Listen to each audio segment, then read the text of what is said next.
Hello guys, nandito na naman tayo at ito pag-usapan lang natin. Aba, mukhang may pinatatamaan itong si Grecong Baluga, ano? Sa kanyang sinabi, sabi ba naman dito ito ha. Sa mga senador na takot makulong dahil sa paninindigan, mahiya naman kayo kay Mike Defensor at sa taong bayan. Kambing Nana, tsaka Auntie Petra. Pinariringgang kayo, oh. Kaya lang, bakit ang sinabi lang niya ay si Mike Diferensya, bakit hindi niya binanggit si Marco Tae? No? Bakit si Mike Diferensya lang ang binanggit niyang nakakulong? Di ba si Marco Tae nakakulong din? Pero ito naman. Kambing Nana, tsaka Auntie Petra, pinatatamaan kayo, oh. Alam niyo kung bakit? Lalo na sa nangyari kahapon na nag-react kayo about dito sa kay Director Matibay na na binanggit. At eto pag-usapan natin, no? Siguro ang kinatatakutan nito nila Auntie Petra ay totoo naman ang makulong. Sino ba naman ang hindi matatakot makulong? Nakita nila Auntie Petra at nakita nila Kambing Nana na ang gobyerno ngayon ay seryoso na nagpapakulong. Hindi kagaya nung panahon ni Fentaboy, wala namang nakulong na politiko di ba? Bukod sa gawa-gawang kinasuhan lang sila Laila de Lima, yun lang. Pero yung talagang mga korap ay wala. Unlike ngayon, talagang makukulong. So ngayon, kinakabahan na itong si Auntie Petra at itong si Kambing Nana na alam nitong dalawang ito. Sa mga nagtatanong, sino si Kambing Nana? Si Robin Padilla po. So, itong si Kambing Nana at si Auntie Petra nga, kasi nga alam nila na talagang tutuluyan sila at hindi sila patatawarin, no? At ito na nga, sa pambungad pa lang kagabi na, anong tawag dito? Speech nitong si Kambing Nana, nagpapaano naman, inilalabas na parang sila ay pinupuntirya, na sila ay tinatarget para mga ubos daw sila. At dahil bakit raw sila tinatarget, bakit nga daw ba itong si Matibag mag-iimbestiga na naman doon sa nakaraang sa Clark, no? Sa Clark Sports Complex na ginawa sa panahon ni Fentaboy na may anomalya na umaabot ng 10,000. Bukod pa yung 50 million dito sa Kawali na pinag-awayan nila noon. Natatandaan ko, si Drilon ang nagtanong niyan. 'Di ba? At ang may kagagawa niyan ay si Auntie Petra. Pero mas malupit ito. 10 billion na mukhang may anomalya. Pero guys, eto. Kung pinanood nyo lang yung interview, no? Magtataka kayo. Binanggit ba rin yung pangalan ni Auntie Petra? Ang naalala ko, ang napanood ko habang inulit ko Nakailang beses akong ulit ang binabanggit ni Director Matibag ay mga private companies. Hindi naman niya direktang sinabi si Auntie Petra Ang sabi niya, ang iimbestigahan ay yung mga private companies na mga involved dito. Hindi pala mga private lang pala.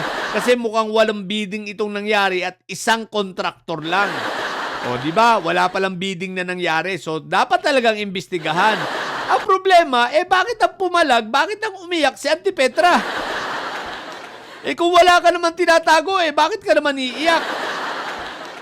Anong ikinatatakot mo sa investigation, Auntie Petra?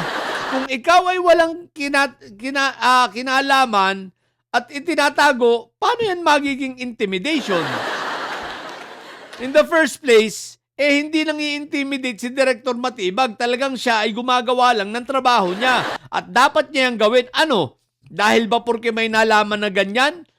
Coincidence na nakwento sa kanya dahil binigyan nga sila ng lupa ng Clark para pagtayuan?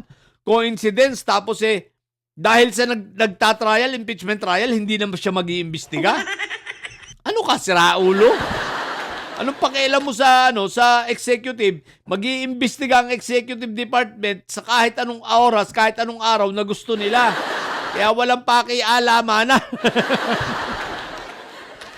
Hindi porke ikaw ay nagtatrial kayo dyan, titigil ng trabaho.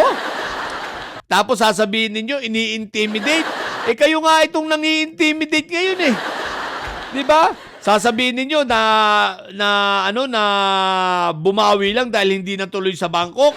Anong kinalaman? Wala yung kinalaman. 'Di ba? Ang totoo, meron kayong kinalaman sa malamang ay meron kasi kayong kinalaman.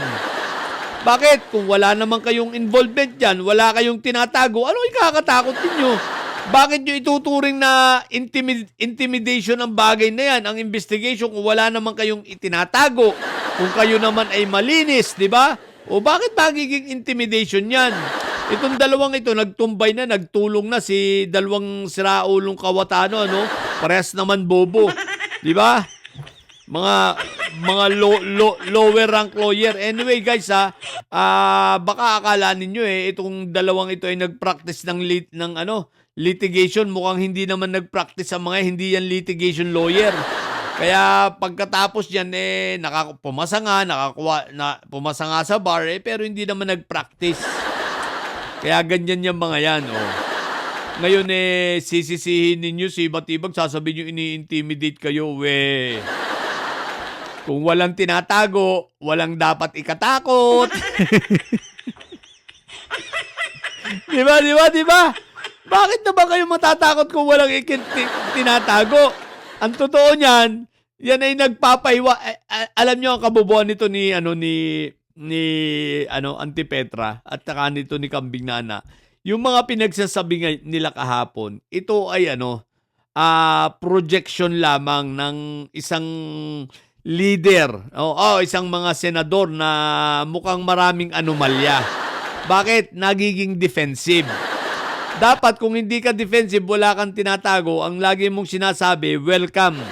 Welcome ang investigation at gusto ko yan, susuportahan ko ang investigation na yan. Aba, hindi yung naging defensive agad. Di ba? Protekta rito, protekta doon, pati yung kapatid na may sayad rin na si Pia Madamdamin, di ba? Na hinihingal, hinahapo, hinihika. Ano ba to? May hika? Hikain ng putik na yan. Pag-ahalatang kinakabahan, kung walang itinatago, walang ikakakaba. Dapat, ang sinabi ninyo, welcome. Pine-welcome namin ang lahat ng investigasyon. Ganon! Wala Takot defensive agad na nangyari, Tapos ginamit pa yung isipin mo, out of topic. Out of topic, ginamit yung ginamit ang podium. Ginamit ang plenary para sa sariling interest niya. At gumawa ng mga optics at narrative at itanggi. Kung talagang wala kang ginagawa, harapin mo na lang, bobo. Ayan, sasabihan ka talaga, tuloy kayo ni Greco Bellica. Ito, si Greco, alam natin, wala naman naipakulong to. Wala ngang napangalanan, wala ngang nakasuhan ng mga politiko, di ba?